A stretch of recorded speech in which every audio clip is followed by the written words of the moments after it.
بازیلو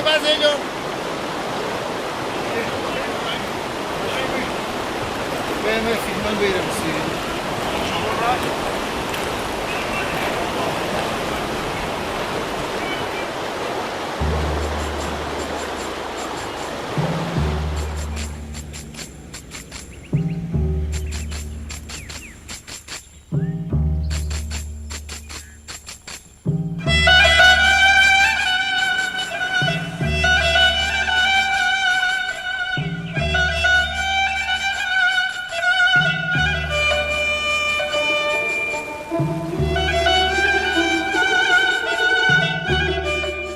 لوڕەکان بەشێکن لە کوردەکان و لورستان یەکێکە لە پارێزگاکانی ڕۆژهەڵاتی کوردستان کە بە زاراوەی لە کی و لڕی قسە دەکەن. ژمارەی دانیشتوانی نزیکەی 2 ملیۆن کەسە و گەورەترین دارستانی بەڕووی ئێرانی لەخۆگرتووە. تا چاو بڕەکە بەردوو بەڕوو دەبینی و سەرشاخە سەرکەشەکانی بە بەفر داپۆشراوە.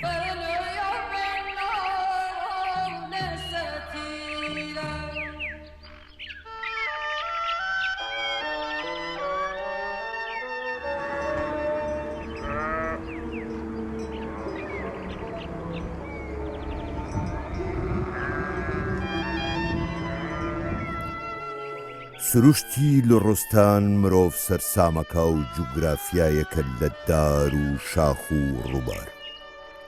فراوانی کانیا و ڕووبارەکان وای کردووە زۆرترین پردەکانی ئێران و کوردستان لەم پارێزگایە بێ.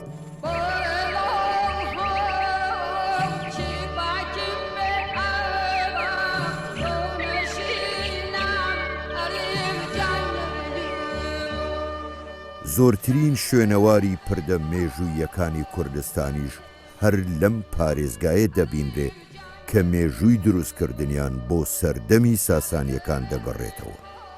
ئەم پردانە ئەگەرچی تەنیا بەشێکی بچووک لە شوێنەواریان ماوە، بەڵام باشتر لەو پردانەی بەم دواییە لە ئاسن دروستکراون بەرەنگاری ئەو لافاوە گەورەیە بوونەوە کە سەدان ساڵە هاوشێوەی نەبینراوە.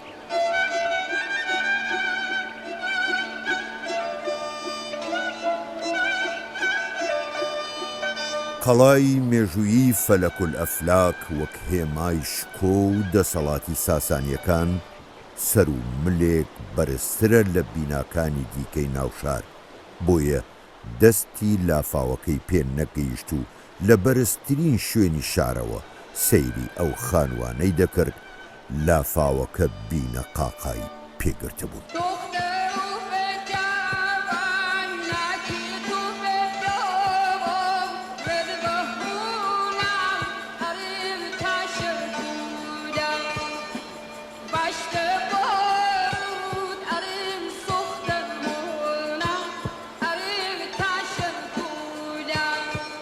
لافاوەکەی لورستان سێ شاری خوڕەماوە، پول دوختەر و مامۆڵانی گرتەوە.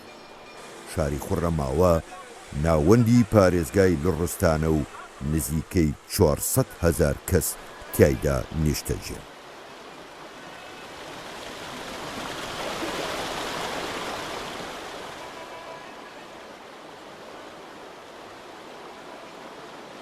شاری خوڕەماوە کەمترین زیانی بەرکەوت، بەڵام تۆزێ گەولاتر کاتێک لەم شارە دوور دەکەویتەوە و ڕووەکەیتە شاری پول دوختەر، ئەو کاتەبینی ئەو دڵۆپانەی باران چۆن بوون بە ڕووبارێک لە تووڕەیی و خۆیان بە دار و بەردا دەکێشن.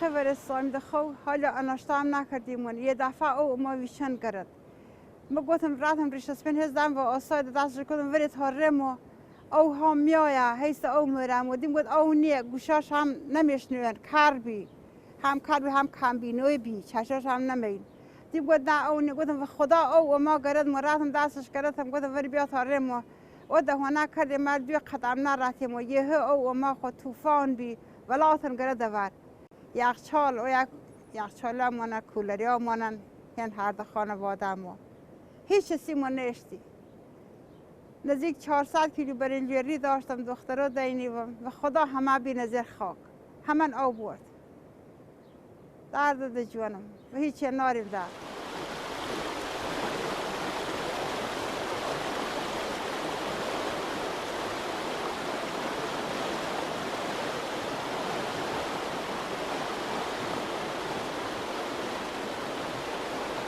ئەمە یەکەم چرکەساتی هاتنی لافاوەکەیە خۆی گەیاندۆتە بن میچی خانوەکان و هێز و توانای خۆی لەگەڵ گەورەترین و بەرزترین پردی ناوەندی شار کە بە پردی کوڕ و دوێت ناسراوە تاقی دەکاتەوە. دوێت وشەیەکی کوردیە لە زاراوەی کەلهوڕی و لە چی و لوڕی بە مانای کچە. شوێنە وەرناسان دەڵێن ئەم پردە بە فەرمانی شاپوری یەکەمی ساسانی دروست کراوە، بەڵام خەڵکی شارەکە پێیان وایە هەزاران ساڵ بەر لە ئێستا داگیرکەران بیستویانە ئەم شارە داگیر بکەن و ئەو ڕووبارە بووە بە قەڵغانێک بۆیان. لەو بەری ڕووبار کچێک لە سوپای دوژمن عاشقی کوڕە کوردێک دەبێ، لەبەر پیرۆزی عاشق لە هەردوو لاوە شەڕ ڕادەوەستێنن و دەست بە دروستکردنی پردێک دەکەن کە تا ئێستاش شوێنەوارەکەی ماوە. ساڵێک دەبات تا دووسەری پردەکە بە یەک دەگەن و کچ و کوڕەکە دەستەملانی یەکتر دەبن. بۆیە ناوی ئەم شارە دەبێتە پردی کوڕ و دوێت، دواتر دەبێتە پردی کوڕ و دوختەر و لە ئەنجامدا دەیکەنە پوول دوختەر.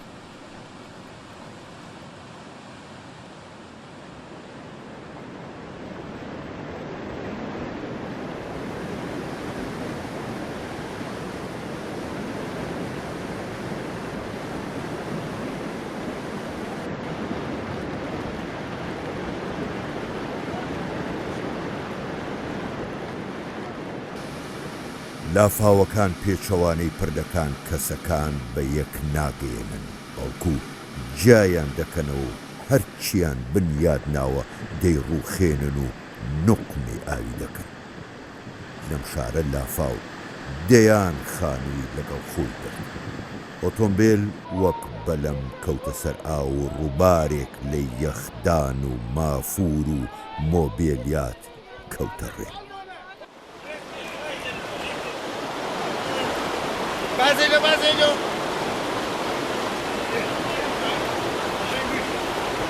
Hemen filmden verir misin?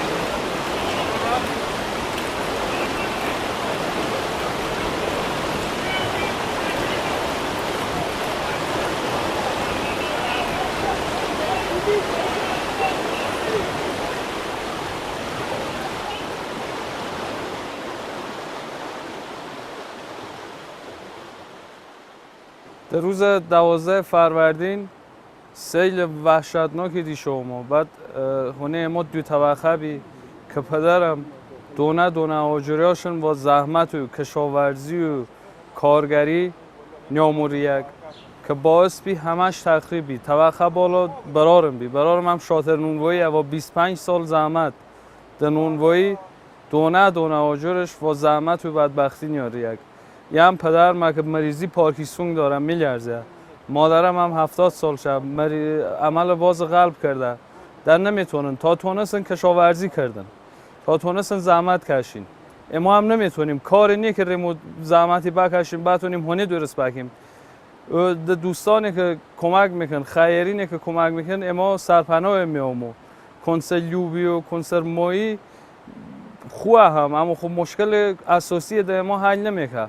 فقط ما سرپناه میامو چون که نمیتونیم در هونه بسازیم یا زمینی بخریم این منطقه هم کلش و جواز ساخت بیا یعنی نبیا که ما الکی بیاموده حریم رودخانه ساخت و ساز بکیم هنه بیا و شناجبندی بنیاد مسکن بیا که الان هیچ آثاری داشت نمانه هنه ما دو طبقه بیا که اصلا آثاری داشت نمانه هیچ چی داشت نمانه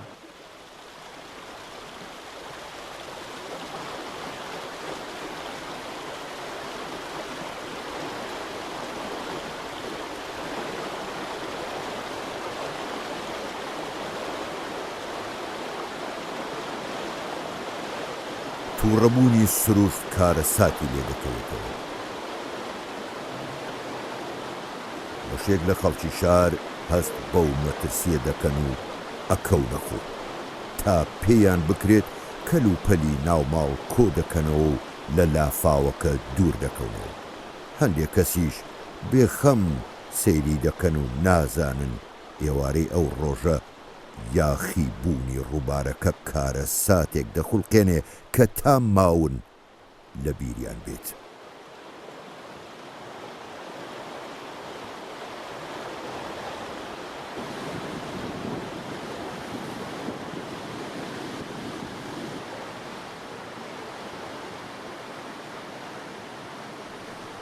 لە شاری پول دوختەر کە شارێکی 50,000 کەسیە دوورەکەوینەوە و بەرەو شارۆچکەی مامۆلان دەکەوینە ڕێ. ئەم شارۆچکەیە لە زمانی فارسیدا بە مەعمولان ناسراوە و نزیکەی 30,000 کەسن. ڕێگەیەکی پڕپێچ و خەم و سروشتێکی ناوازە.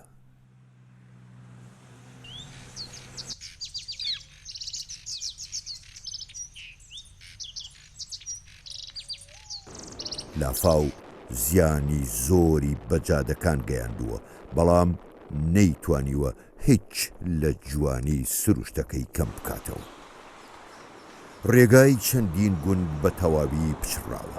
هاتوچۆی نێوان شار و گوندەکان وەستاوە و خەڵک چاوەڕوانی دەستی یارمەتین.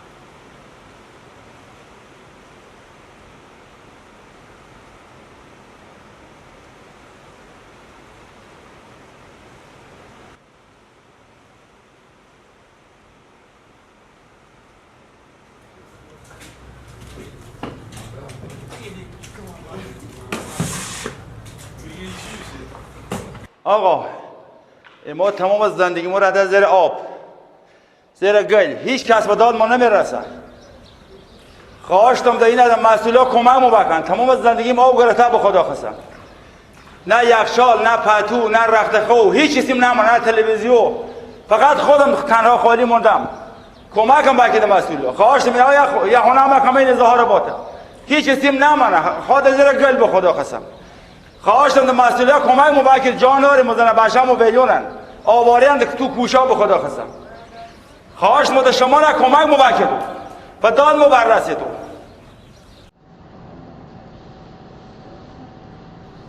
لەژێر ناوی زاگرۆس چەشەڕەمونە واتە زاگرۆس چاوەڕوانمانە گەنجانی کورد لە سەر جەم شارەکانی ڕۆژهەڵاتی کوردستانەوە خۆیان گەیاندۆتە ئێرە و بە شەو و ڕۆژ لە ناو شار و لە ناو گوندەکان یارمەتیەکان دابەش دەکەن.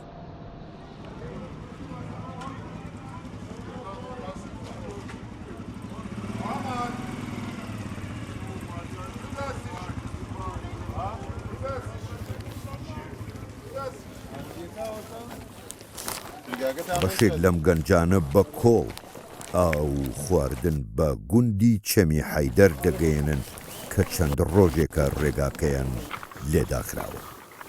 کۆڵبەری ئەم جارەی کوڕ و کچی کورد دوورە لەسەر سنوورەکان و بۆ هاوخەمیە لەگەڵ برا لوڕەکانیان کە بە سەدان کیلۆمەتر لێیان دوورن، بەڵام لێ یەک پشت و خاوەن یەک مێژوون. ئەم یارمەتیانە لەلایەن توا و ڕێکخراوە مەدەنیەکانی ڕۆژهەڵاتەوە هەر لە باکووری ڕۆژهەڵاتەوە تا باشوور کۆکراوەتەوە بوو لێقەوماوانی لورستان بۆ لێقەوماوانی خەڵکی لورستان و ئێستا کێشەی جادەیژەوە بازم بەسەرم بەردەلا ئەم یارمەتیانە گەینە دەستە ئەو خەڵکی خۆشەویستە. کوچک شمانه اما لطف دارید برادران و خواهران کرد اما زحمت کشیدونه که این تقبل کرده تا این جاده سختم این کوه که شما اومایتا راه خطرناک اومایتا اما ممنونیم ده برادران و خواهران کردستان شهر روستای کردستان.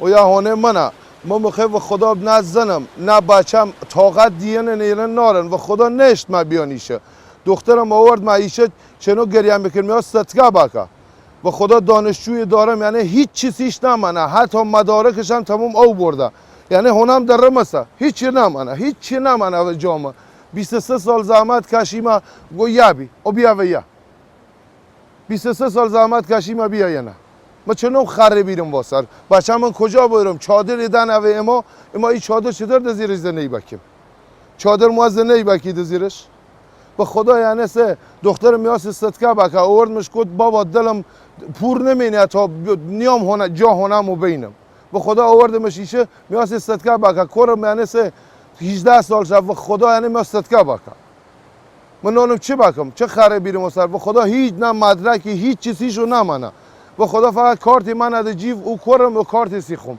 ده هیچی نه شناسنامه خانمم همه او برده و خدا خانمم یعنی سه طاقت ناره چون دونم سکته میکرد نیاورد من ایشه سیل هونه بکن نمیتونه بیا سیل هونه بکن یعنی طاقت دین خروبین هونهش ناره و قرآن یعنی سه یعنی با سر سیزن دی هونه ما در نیاورد من که با سر سیزن ما داشت در آوردم فقط این لباسی ها تنم بیا دست بچونم گرم من فرار کردم نم چه خره بیرم واسه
ڕۆژێک پاش لافاوەکە خەڵک خۆیان دەگەیەنە سەر ماڵە ڕووخاوەکانیان بەشێک لە خانووەکان شوێنە واریشی نەماوە بەڵام خەڵکەکە کۆریان نەداوە و دەست لە ناو دەست خەریکی پاککردنەوەی کۆڵان و ماڵەکانیانن تا جارێکی تر ژیان بۆ شارەکەیان بگەڕێننەوە.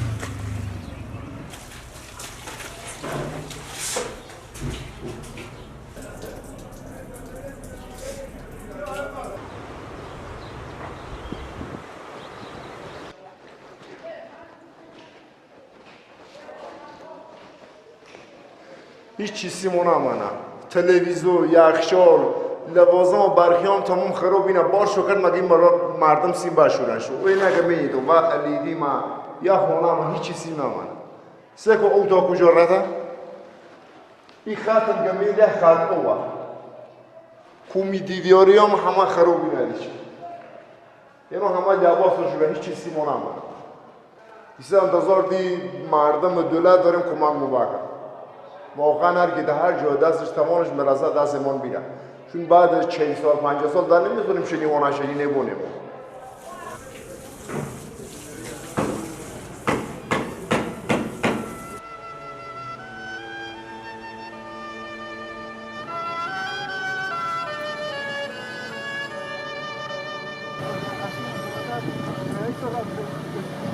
لافاو پەرتووک و قەڵەم و قوتابخانەی لەگەڵ خۆی بردووە گۆڕەپانێک لە خاک و لمی لە پاڵ ڕووبارەکە دروست کردووە